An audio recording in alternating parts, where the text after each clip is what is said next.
Hey folks, howdy, howdy, howdy. Welcome to a new week here in the beautiful, or as in today's case, overcast month of May. I'm sorry, April. April showers bring May flowers, as they used to say. But what do the Mayflowers bring? Pilgrims! All right, so welcome to the Flipside. I'm Sam, and we take Tuesday mornings. Well, it's morning where I am here in the Pacific Northwest. It might be in the afternoon where you are, or some other time of the day, depending on where in the world you are. But we take some time on Tuesdays to take a look at older games, and that's what this series called It Belongs in a Museum is all about, to which you should dutifully reply, "So do you!"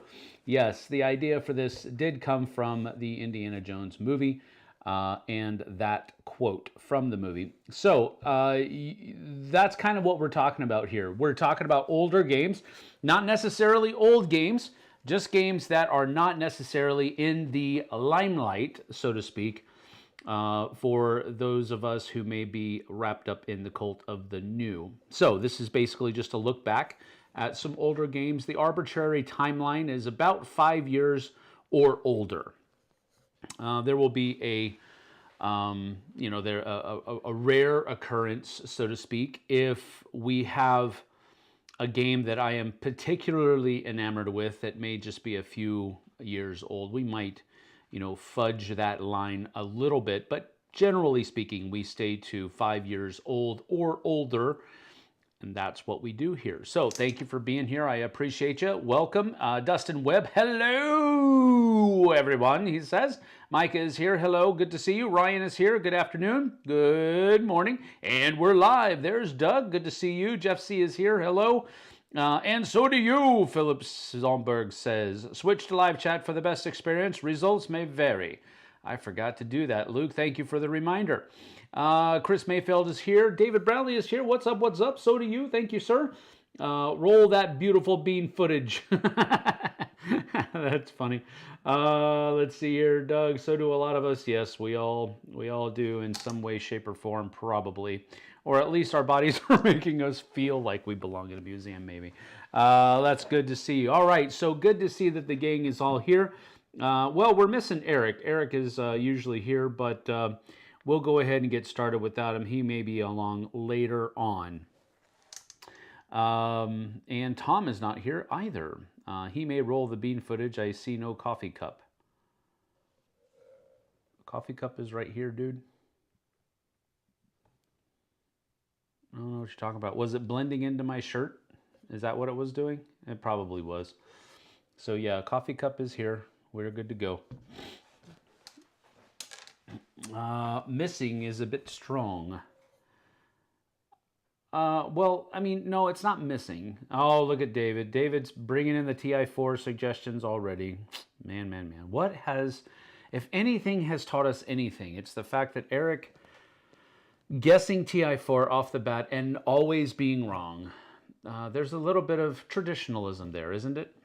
Vanessa Garreton is here. What's up? What's up? Hello, everyone. Got the day off due to unreasonably cold temperatures. What? Unreasonably cold temperatures in April? What?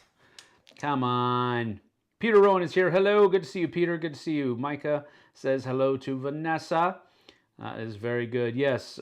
Sorry, I am at homeschool gym and blended into your shirt on my phone. That's what it looked like. Because when you said that, I was like, what? And then I looked and I was like, very much, yeah. The dark blue doesn't contrast very well with the black t-shirt. Gotcha. Don't lie, V. You took the day off just to join us. Right, Philip? That's called priorities and order. It's not. If you have a job, you need to go to work. But if your job gave you off from work for unreasonably cold weather in the month of April, do it. All right. Okay. Well, if you're new here, I don't think anybody here is new unless you're just not chiming into chat. And if that's okay. You don't have to chime into chat, but we do encourage it. And one of the ways we encourage it is by playing a game on these here live streams for It Belongs in a Museum. So what we're going to do is we're going to go over 2 games that are off my shelves, and we're just going to talk about them. Think of it as an unboxing video, but these are older games. So you're not really seeing a whole lot of unboxing videos about them. But basically, it's a truncated unboxing video. We're going to go over 2 games. We're going to spend about 20 minutes on each one. Maybe not that long. It just depends on how much stuff is in there and if we have any questions and all of that kind of stuff. So we do encourage taking part in chat. Take part in the community and participate. That's all we're doing. If you don't want to, or if you can't, because you might be at work and just listening along, that's fine. Don't worry about it. But we run a couple of contests while we do this. And basically the contest is this. I'm going to give you a couple of clues about what game we're going to talk about next. And then whomever is the person that guesses correctly what's going to be the next game that we talk about, they're going to get a prize. And we send a surprise out to you. It'll have a sticker. It looks like this right here. And it'll also have some kind of gaming surprise in there. It might be a game. It might be an accessory to a game. It might be just something that I thought was cool, you know, pop culture-ish. And we'll send that to you. And it's just a way of saying thank you for being a part of the stream and taking part in our community. So that's what we're going to do. Let's see, Lunchbox, love your videos. I own a lot of good games from watching your videos.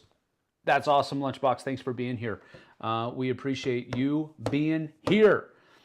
Spring break for my wife and kids. Yeah, that's exactly what it is here. Spring break.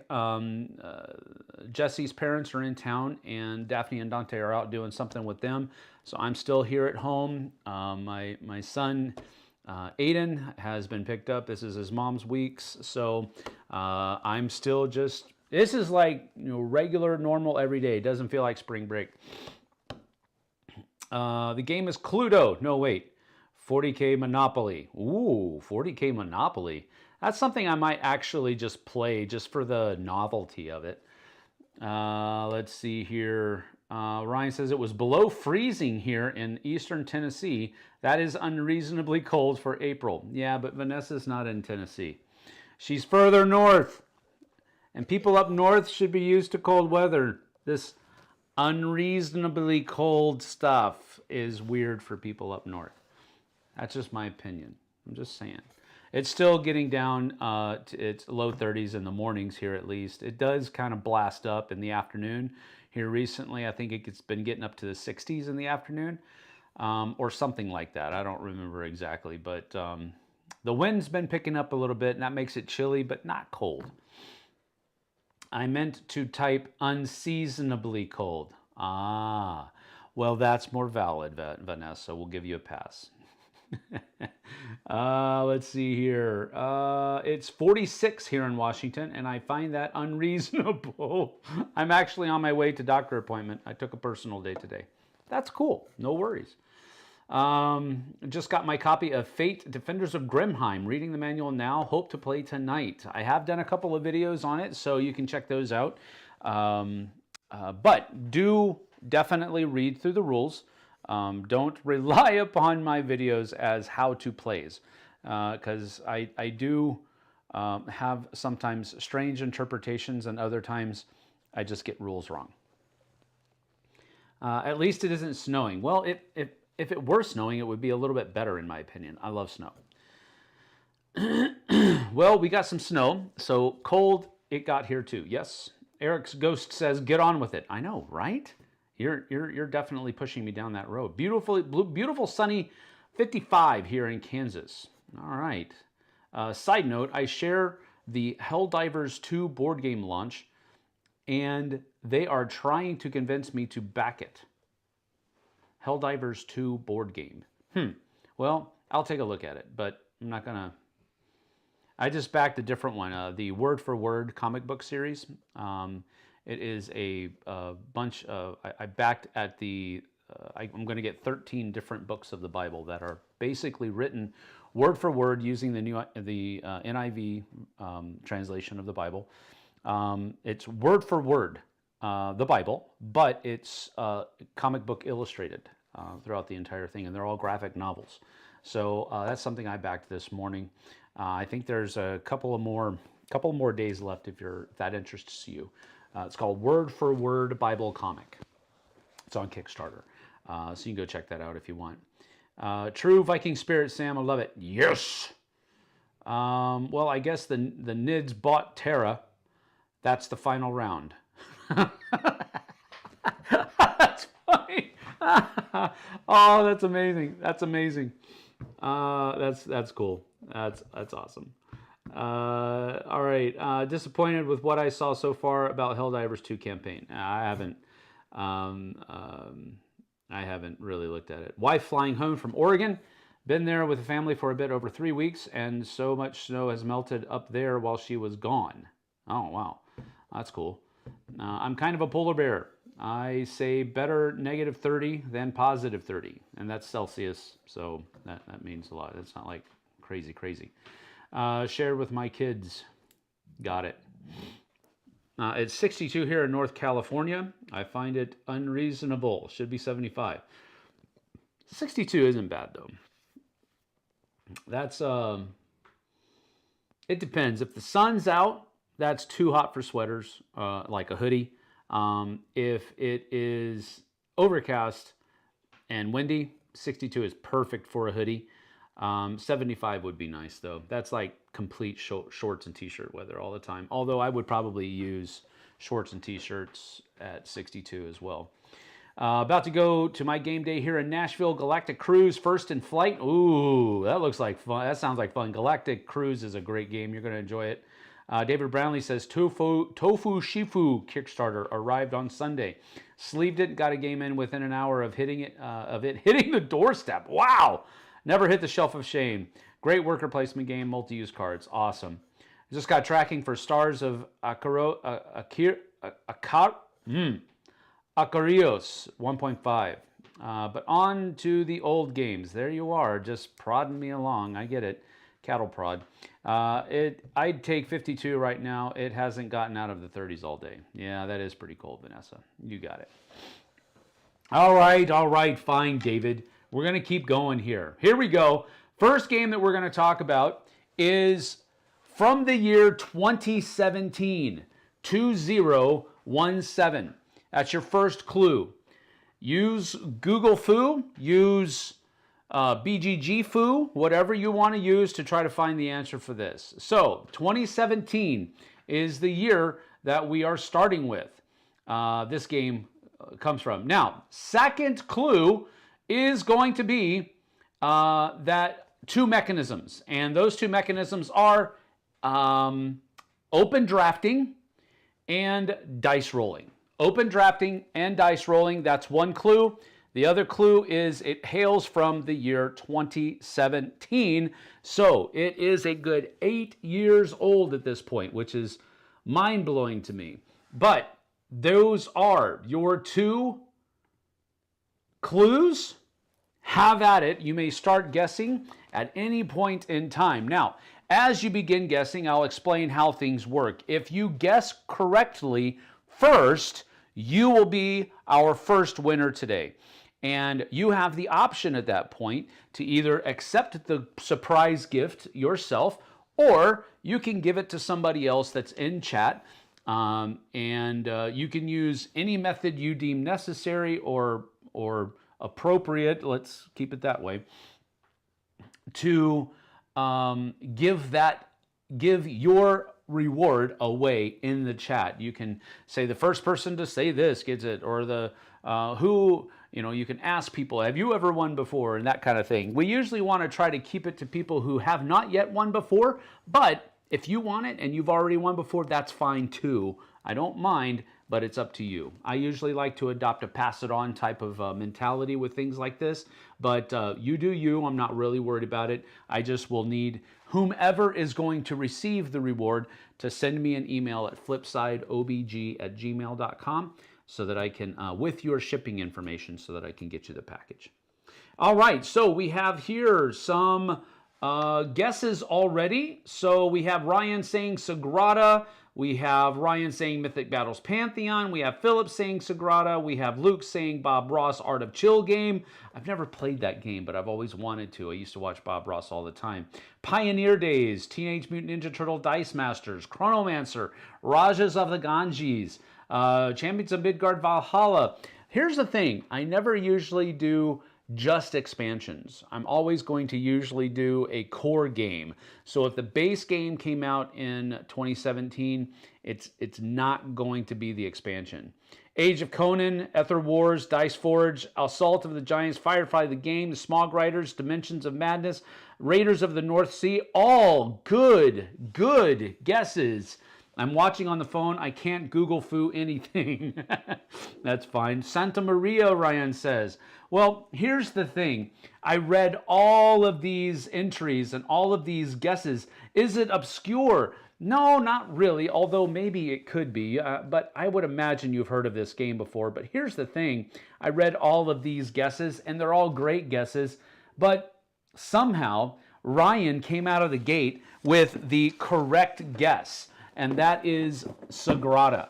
So Ryan is our first winner today. Ryan can either just say, I'm going to take the prize, or he can ask, he can try to find somebody else in chat that he would like to give his prize to. But Sagrada from Floodgate Games is our first, it belongs in a museum game that we're going to talk about today. So we're going to go ahead and get downstairs to the, well, not stairs, we're going to get down to the table. I'm going to flip this around, however, because it's important to have the box correct. You know what I'm saying? Right side up, right side up. And it wasn't like that. Probably because I wasn't the last person to pack this game up. But I digress. Let's go ahead and get down to the table, and we will take a look. Let me do some, I'm going to do that. That'll flip over, and then we'll do that as well. All right, so we're looking at Sagrada. First, off the bat, before we get anything else out there, this is a supremely colorful game, and I really enjoy it. It does have to do with stained glass widows in the, I think, a cathedral in the city of Sagrada. I think that's where it comes from. Let's see here. It says, draft dice and use tools of the trade to carefully construct your stained glass windows masterpiece. Your stained glass window masterpiece. So there you have it. You get the idea. We're talking 1 to 4 players. There is a solo mode. There's also, if you didn't know this, there's also a really nice app that you can play. I think it costs, I think when I bought it, it was like $2 or $3, maybe on up to $5. But it's a good app, and you can play it solo, or you can pass your phone around, or you can do, there's a number of different ways you can play the game on the app as well. It's also very good. 30 to 45 minutes is probably a really short playtime. You're probably looking at about an hour for this one, but I mean, it also depends upon how many players you're going. With a full player count of 4 players, you're definitely going to look at about an hour for this game. Ages 10 and up, it's not a very difficult game at all as far as that's concerned, but there are, you know, how to play it well is where you're going to be learning the most and having to improve with that. So as we're getting into this, I'm going to look at the overview here, because you are an artist competing with fellow artists to create the most beautiful stained glass window in the Sagrada Familia. Your glass pieces are represented by dice. I thought it had more like historical whatever, but I guess not. Maybe I'm just reading too much into it. But here's, you know, we were talking about how difficult the game is. Here's the rule book. So that gives you an idea. We're not talking about a very difficult game at all, but I do really enjoy it. So this is going to be, first of all, where dice are going to be placed. The game's going to happen over a course of 10 rounds, and so one of the dice that doesn't get chosen in each round gets placed on here. So it's a way for you to keep a dice placing dice here is kind of keeping track of what round you're in. But there are some cards and abilities that allow you to switch a die that you've just chosen with one of the dice that are out here on the round tracker. So that's kind of what it does. It also is a secondary purpose of being a score tracker at the end of the game. So that's pretty cool as well. Everybody's going to get their own window, if we want to put it that way, their own stained glass window. And they're also going to get a template that's going to go into their board. And so I believe you're going to basically take, I think, 2 or 3 of these. You can just check real quick. Set up. Give each player 2 random. So it's 2 random patterns. So let's just take, I take this one and this one. And these are the 2 patterns. Notice that they are also double-sided. And these are the patterns that you'll be able to insert into your player board, and which is double-sided or dual layered. And this is basically going to determine the template that you need to follow while you're playing the game. The number of dots at the bottom of it is how difficult it is. The more dots, the more difficult. So you have one side here that has only 4 dots, and then you have another side here that is 5 dots. So this is a pretty difficult card. You have 5 dots on this one, and you have 6 dots on this one. So this is really difficult. But you're going to pick one of them. Let's just say I'm going to go weenie and try the Via Lux. And so you're going to just basically take it, and there's a slot right here on the inside of this player board, and it's going to go feed right in there just like that. And now you have your template of where you're going to be placing your dice. So how do you read this? Well, this simply means that any number can go here, but it has to be a yellow die. Same thing with this one. This one has to be red. This one has to be purple. That one has to be red. The white spaces mean that any number and any color can go in those.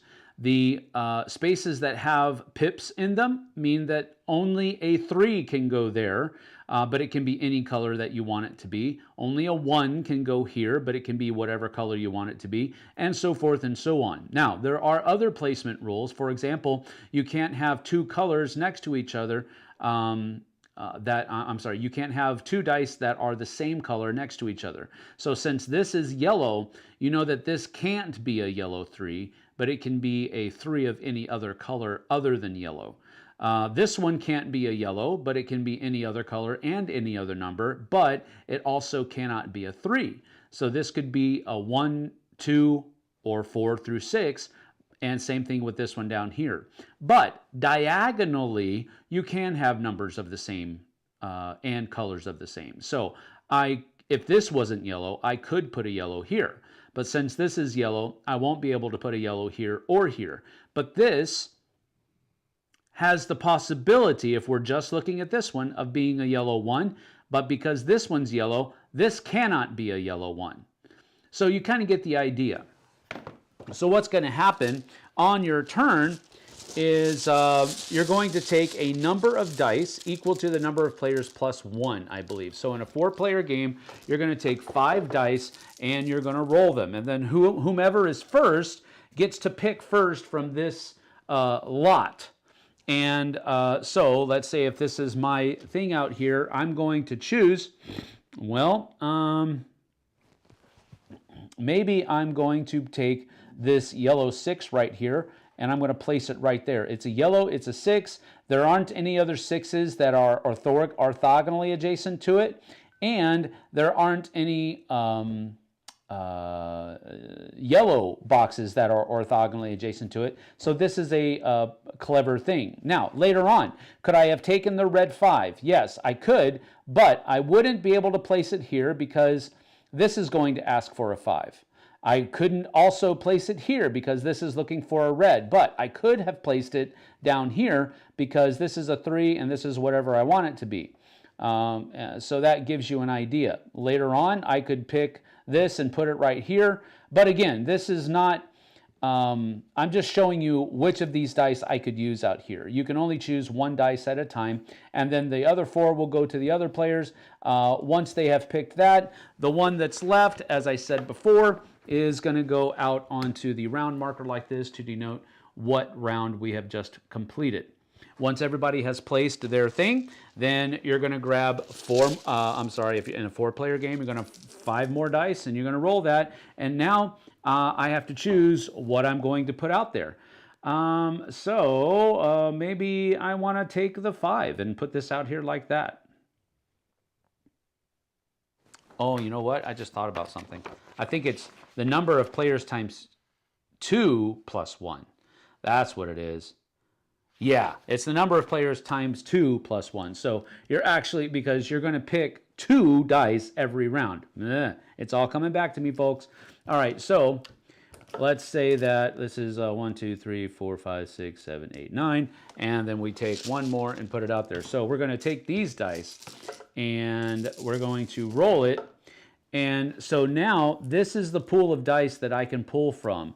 Now, what it does snake draft. It's a snake open draft. So the person who goes first is going to get to choose one of theirs. So let's just go ahead and say that I went ahead and chose that 6. Now, the second person goes. Third person goes. Fourth person goes. And then the 4th person gets to go again. So they're going to choose, let's say, this one. And then the 3rd person goes. And then the 2nd person goes. And now it's back to me. And let's say that, I'm just going to go ahead and take that. I'm sorry, 2nd person would have gone. And now I have this left over. So that goes there. This is going to go out here. All right. And then the next hand, 1, 2, 3, 4, 5, 6, 7, 8, 9, 10. 10 more dice are rolled, and so forth and so on. That's how you go.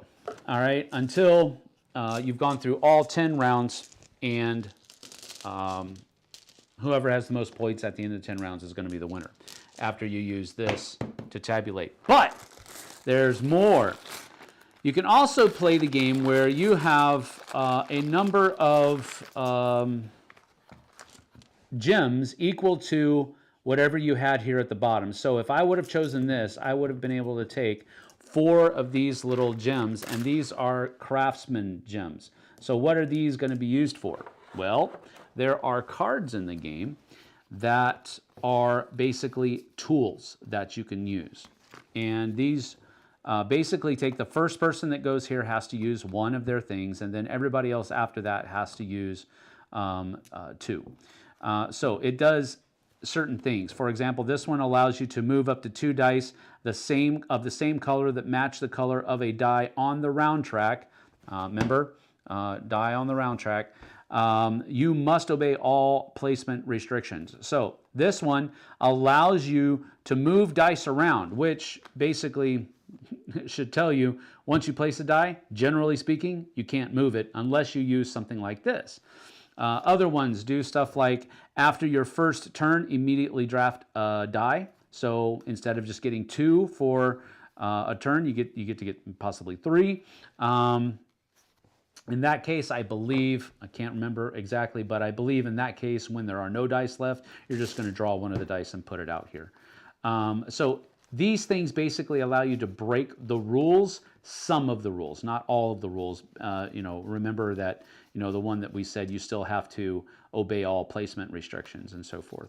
So that's what these do. There's also going to be goals that are going to be chosen out there. And so basically it's going to give you a number of points equal to whatever the condition is. So for example, this one's going to give you 6 points for every row that you have that has no repeated colors. So if you get dice that have no repeated colors in here, every row that you get is going to have are going to have 6 points. So that's a possibility of 24 points, I guess. So you get that. You also have other things that talk about the different shades of the colors that are going to be out there. And so for example, this one, for every pair of 1 and 2s, which are light shades, you're going to get 2 points. So these are going to be passed out at the beginning of the game and shown at the beginning of the game. So it gives you the ability to have a better idea of what you want to draft on your turn. So this is a really neat game, and it's a really fun game, and it's a really aesthetically pleasing game as well. So I really do enjoy this. If you can find the app, Daryl Andrews is a great designer, by the way. And Adrian Adamescu, I believe, is the other guy, is the other designer here. So yeah, Daryl Andrews, Adrian Adamescu. It's a great team.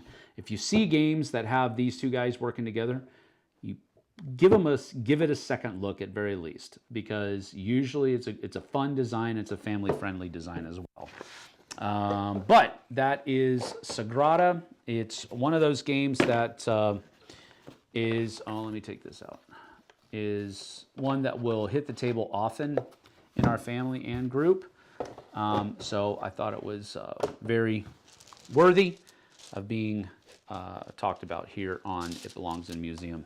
And it's got a pretty good insert if you look there. That's that. Sagrada. All right. So have you guys figured out who's going to be the winner? 5-6 player expansion is our favorite one. It adds personal dice pools for each player. The box reminds me of Middle Ages. Yes, it does, which I like a lot. Ryan says he will take the prize then. Basilica de la Sagrada Familia is located in Barcelona, Spain. Been there, nice experience. There you go. So it's not in a town called Sagrada, but it is a basilica in Barcelona. There we go. It also does have expansions. Yes, it does. It also has a, let's see, we'll go back here. It also has a legacy game that's been made for it as well. I can't talk about that because, except for mentioning it, because I've never played it, so I don't know how good or bad it is. But that's something that you could try out. Oh, it looks like Luke has tried to, I'm sorry, Ryan has tried to find some people, but nobody answered him. So he is going to take the prize then. Very good, Ryan. And he said email sent. Good, good.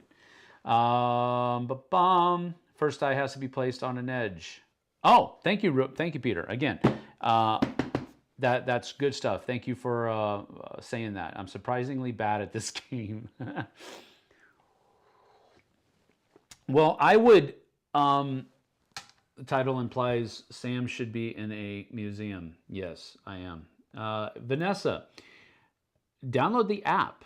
If you're at all interested in becoming better in the game, if you enjoy the game, you just find that you're not good at it, get the app and play in the app. It actually does help you get better at, kind of working out which one, which die would be better to take in any particular circumstance, and so forth and so on.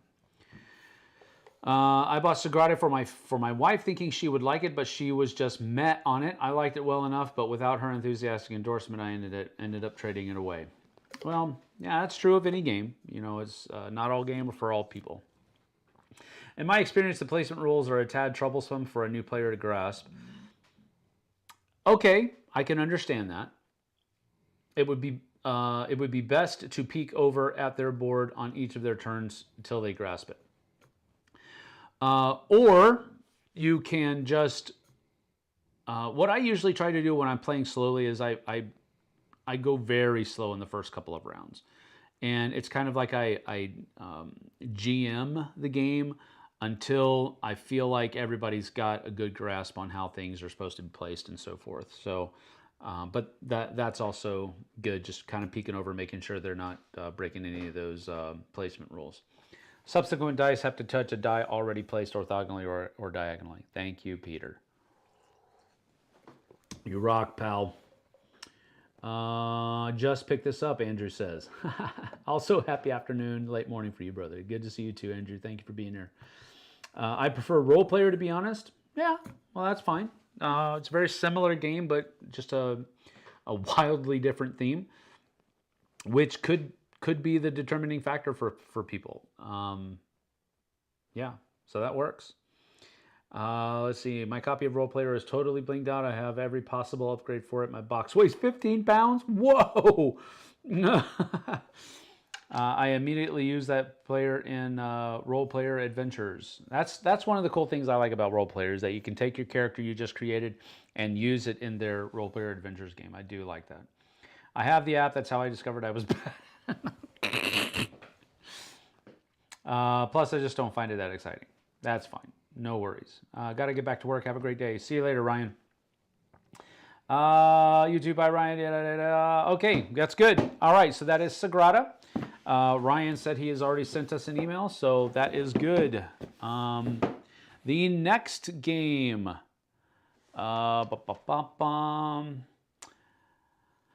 All right, so the next game that we're going to talk about also hails from the year 2017, and it also has drafting, action drafting to be specific, and dice rolling. So those are your two.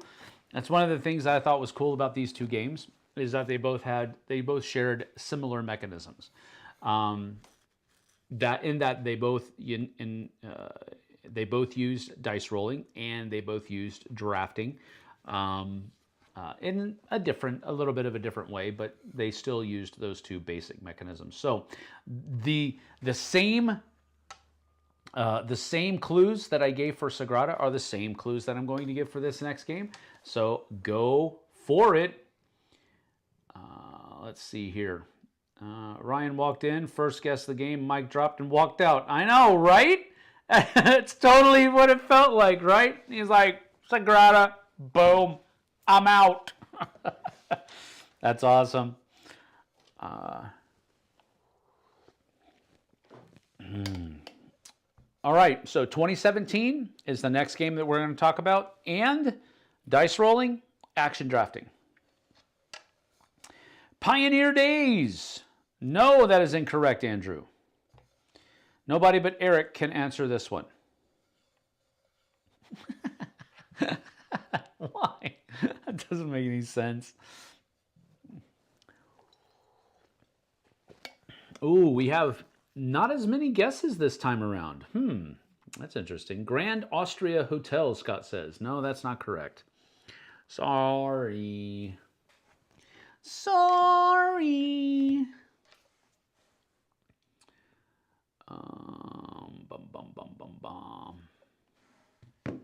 Quest for El Dorado. Man, that's a good game. Twilight Imperium. Santa Maria, Dice Forge. I know Sam isn't going to choose Lisboa. Well, that's because Lisboa, even though it's a good game, it's not on my shelf, pal. I'm horrible at this game, LOL. I'm too new to board games. Use the Geek, Board Game Geek. They have a search engine. You can put in, if you go to advanced search on their search engine, you can actually put into the year, you can put 2017 to 2017, and then you can go down and click their mechanisms. You can click the two that I gave you as a clue, and then do a search, and then you just have to pick from whatever it brings up, because it'll bring up all of the games in its database that have both of those mechanisms and that year. So there you go. What were the clues again? Comes from 2017, and it has dice rolling, and it has action drafting. The BGG website makes me want to hurt myself. I can absolutely understand that feeling. They do try to make it, well, the new site actually is, it looks more family friendly, but I find myself clicking back over to the old site a lot more, or the old style, because I just got more familiar with that one. Sword and Sorcery, Clank and Space, Raja of the Ganges. These are all very close. We've had one person come very stinking close, but it was just still slightly off. Because Sam just got exposed how everyone up in here makes guesses. No, I'm trying to even the playing field, man. Come on. Weird. I only get 3 results, and TI4 is the top choice. Hence my comment. Space. I only guess games from my collection. I'll guess Rajas of the Ganges again, just because it's such a great game. All right. So here's the problem. All right. So I'll ask guesses to stop, because we have 2 people that have mentioned. Okay, Scott says Dice Miner. No, that's not correct. Gloomhaven. No. I said let's stop guessing.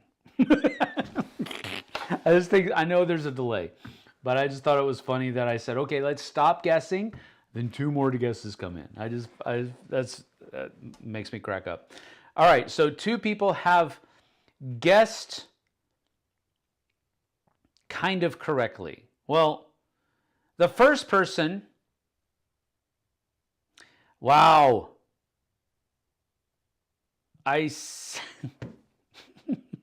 All right, so here's what we're going to have to do. David Brownlee's already said it. 16 Easy LB said it. Luke Shiras has said it. But here's the thing. Jeff C., you said Twilight Imperium. You didn't say Twilight Imperium 4th edition, which is the one that came out in 2017. So here's what we're going to do. You have, at this point, you have Jeff C., you have Luke Shiras, and you have 16 Easy LB, and you also have David Brownlee. They have all said, wow, Blood Rage Hello Kitty edition. All right, so I'm assuming, because of my interactions with him in the past, that David is just going to recuse himself and pull out. So we have 3 people who have the opportunity to be the winner on this one. And so what I want you to do, if any one of you 3 can guess first my favorite faction to play in Twilight Imperium 4th edition, that's going to be, take me out, I've run enough times. Okay, so there's 2 of you then. Jeff C. and 16 Easy LB. No way, poor Eric. I know. I was so hoping Eric would be here. But alas, poor Yorick. Yes, TI4 is actually the answer. So here's the thing. Jeff C. and 16 Easy LB, both of you are going to, you 2 are the only people that can guess. All right, you 2 are in the running. David has will probably recuse himself. I don't know, maybe it's 3. But Luke has already taken himself out as well. So you 2, if you can guess which one, wow, the box is upside down on this one too. Which is my favorite faction to play? I've said it many times in other videos that you may or may not, pardon me. All right, there we go. Now it's fixed. All right, so what is my favorite faction in Twilight Imperium 4th edition? What's my favorite faction? That will be the tiebreaker. Eric is going to be so mad he wasn't here for this one. I doubt he'll be mad, but yep, I'm out. Okay. Which faction is the most like Vikings? Love the box fart. Love a good box fart. That we will clip and make a YouTube short of. Oh, that's funny. Faction of no pants. No, it's not even a faction, you weirdo. SAR. Nope, not correct. I'm gonna go ahead and open it up, and I'm going to. in. Come on, get off of there. Woo-hoo-hoo. All right, so, oh, that's pretty interesting that was right there. All right, well, let's see, guys, what you gonna do? What you gonna pick? Come on, guys. The board, the Salmonators. Nope, incorrect. Jeff C. and 16 Easy LB are the only ones that can actually guess here. So Joel Nar, no, that's incorrect. Spice Girls, the anti-de-establishmentarianism faction. I wouldn't play them because it's just too hard. Spice Girls? No! No, there's no Spice Girls faction. Although that would be kind of funny. Remember a few months back when you said turning all the bird tops orientations would drive you crazy? Are you sure one of your kids didn't pull an April Fool's joke on you? That possibly could be. I would not mahacked the IRS. It kind of does feel like a faction, doesn't it? No, not the mahacked.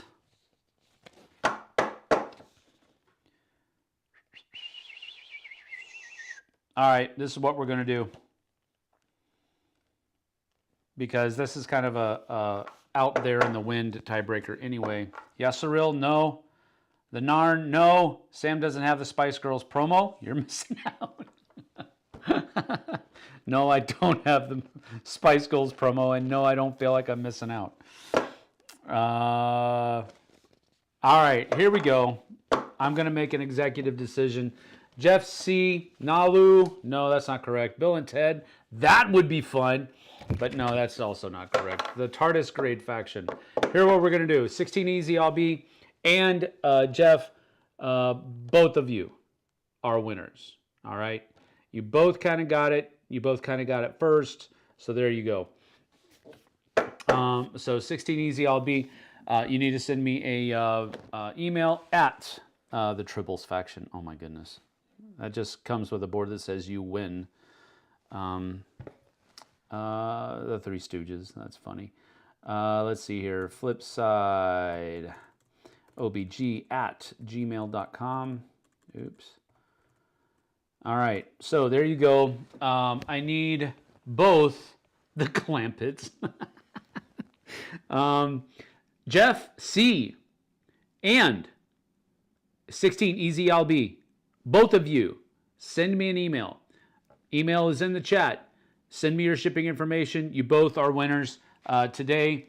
To start off, so that everybody knows, this is my favorite faction, the Ghosts of Cruz.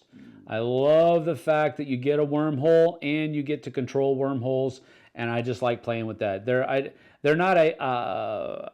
I don't think I've ever won with them, but they're the most fun to play for me. So this is my favorite faction right here, the Ghosts of Cruz. It was funny, though, because that is actually the one system that was sitting out on top as I was opening the box, and I thought that was an interesting thing. But there you have it, the Ghosts of Cruz. Jeff C, 16 Easy LB, you're both winners, along with Ryan. So we have 3 winners today. That was our next guess. Yes, I'm sure it was. The Board and the Beautiful says, hello, long time no talk. Good to see you. Good to have you here. Brandon, Hatfields versus McCoys. That's funny. All right, so let's go ahead and get down to the table. And there's a lot to go through on this one, and we've only got 10 minutes. So, yeah. Anyway, we are going to get going on this. So, somebody sent me a organizer for this because I talked about how I had everything just in boxes and in baggies, and it was just one of those games that just was overwhelmingly huge, you know, basically as far as keeping everything in the same boxes and all of that kind of stuff. So we have a whole bunch of different things that are going on here. I need to put these back in the right boxes. Looks like that goes there. And this goes over here. But you have, each player has their own tray of things here. So we actually, looks like we should be putting that. Yes. Let's see, we're gonna go, well, these are all technologies. So we'll put those over here, and then we'll put these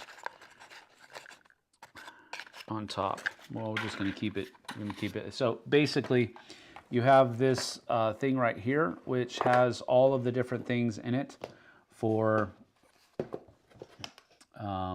all of the different things, all of the different, you know, the starting planets and all of that kind of stuff for all of these guys.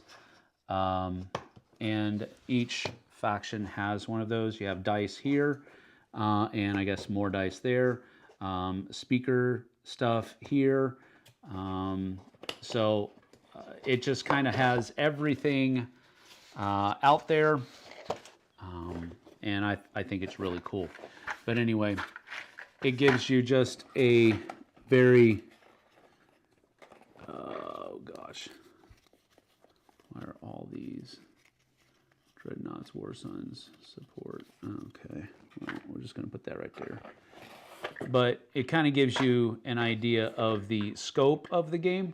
That's still in the picture. So it's like there are plenty of all of the different factions that come in the game and all of their starting stuff and all of that kind of stuff there. So it's a really cool organizer, actually. So I wanted to just bring this out and show everybody how it works and how it fits together and all of that kind of stuff. Then you also have over here more stuff. So, and again, this was made to fit, I think, expansions. So I'm pretty sure this here is going to fit some of the stuff that I don't own. All right, here are all of the actions that you're going to be drafting at the beginning of the game. And then this here is pretty cool. This has all of the different tiles, and it holds them all.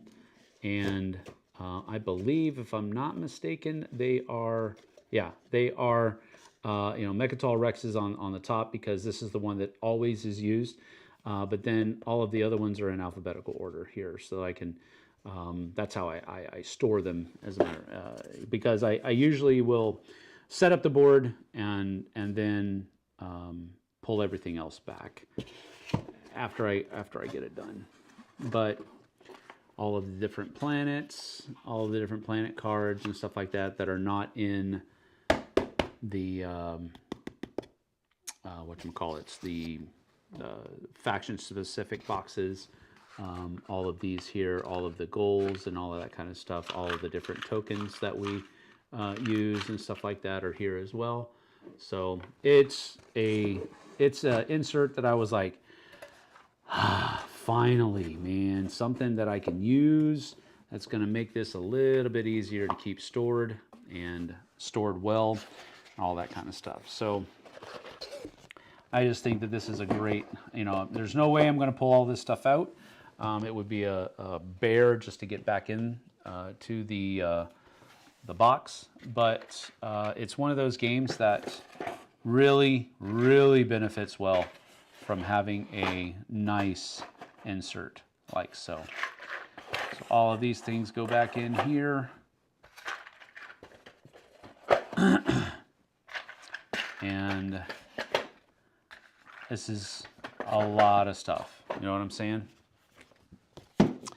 Then, on top of that, this is going to go in here like so. And then this can just go right on top. These go on top of that. Put that in there. And then you have a lore compendium. This is the learn how to play, and then you also have a rules reference as well. So there's all that kind of stuff in there. The lore compendium is pretty cool. It shows you, you know, the real kind of background with each of the different factions that are in the game. So this is kind of like the backstory to the universe. And then the Twilight Wars, Age of Unrest, and Distant Suns, Echoes of the Past. So this is just basically the storyline of what's going on. Each of the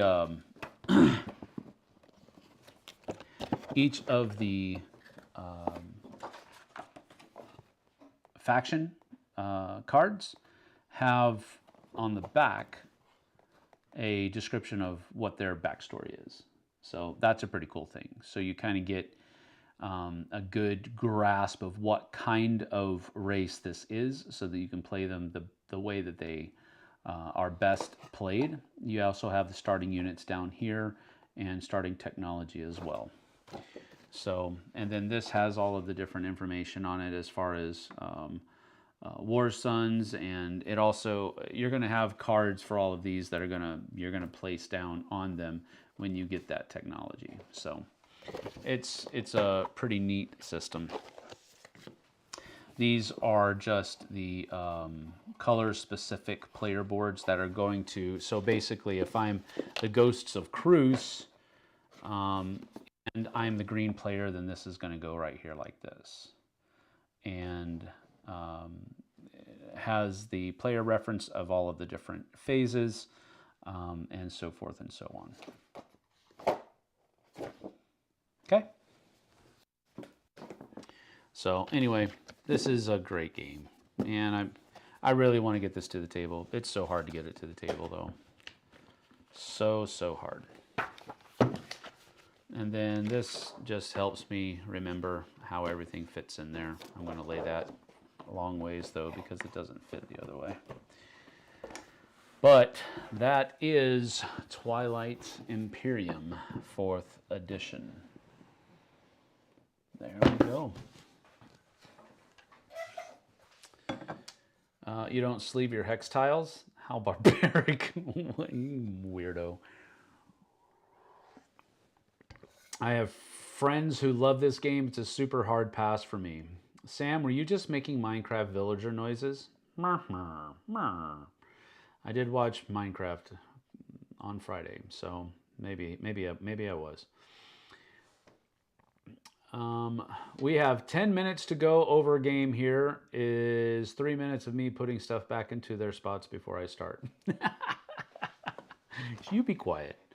You be quiet. How dare you talk to me in such a way? Let's see. Let's get back to chat. Still haven't played TI4, possibly at Dice Tower East in July. Go for it. I don't think I'm going to be at Dice Tower East this year. So that's kind of a bummer, but I won't be there. But I'm sure that there will be people who will be interested. If you put a call out, looking to play TI4 at Dice Tower East, you will probably have people ping you. Because I do remember it being played often at Dice Tower East in the past. I looked into this game quickly, realized I'm not smart enough to figure it out. I totally get that feeling. It is a very overwhelming game. Absolutely. I think one of the best ways to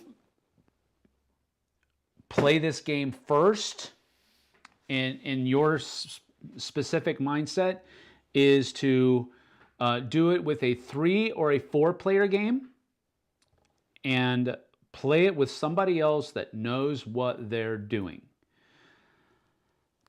But on the other end of that, watch as many videos, read the rule book as you can, if you can, before you get there, so that the teaching of the game will go a little bit faster. It does have a lot of moving parts, but the basic concept is you are a race of people or aliens or whatever in this universe, and you're just basically trying to survive and become more powerful. And you're doing that by flexing your political muscles, flexing your military muscles, upgrading your technologies, expanding, that kind of thing, and exploring new planets and possibly reaping the benefits of getting there first, that kind of stuff.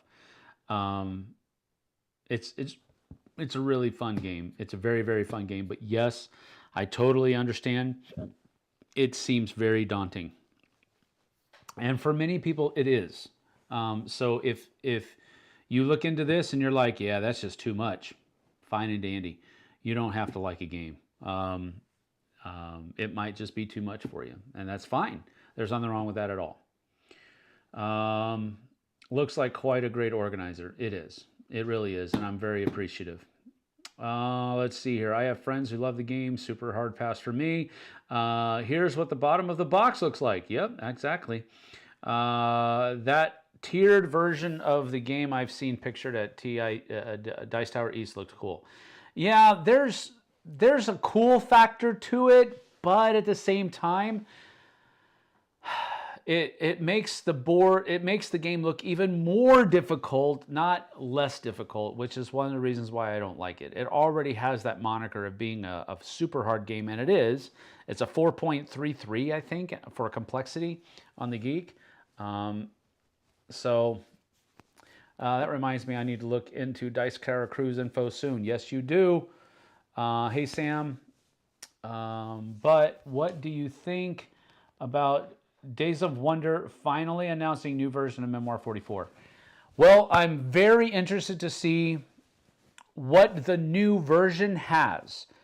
It does say that it's going to be completely compatible with all previous and future expansions for the game. So that kind of tells me that they're not going to change a lot. I'm just curious to see what they have changed.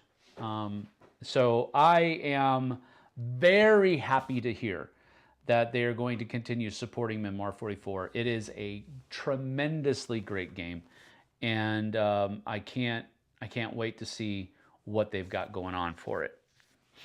TI4 is a lot of fun. I would like to get an expansion. That's a lot of X words, around 4 of them. Yes, there are 4 of them. It is absolutely a 4X game.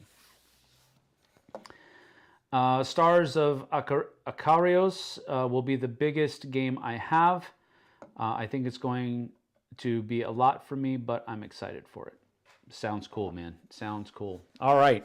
Well, it is 12:03. I usually like to try to keep these to about an hour. So I'm going to get out of here. But so Jeff C, 16 Easy I'll Be, and Ryan. I know Ryan's already sent me an email, but you other guys need to send me an email, and we will get you guys stuff out this week. If you won last week, I'm going to send last week's winners and this week's winners out at the same time. So it will be coming. I'll send everybody out tracking number information as soon as that happens. So keep an eye on your email inboxes for that. Thank you for being here. We will see you guys and gals tomorrow for a live review. You'll have to wait until I schedule it later on tonight to find out what that live review is going to be on. But we're going to be doing that tomorrow afternoon, live review. And so we'll see you back here tomorrow afternoon. Thanks. Have a great Tuesday. We'll see you guys and gals on the flip side. Take care.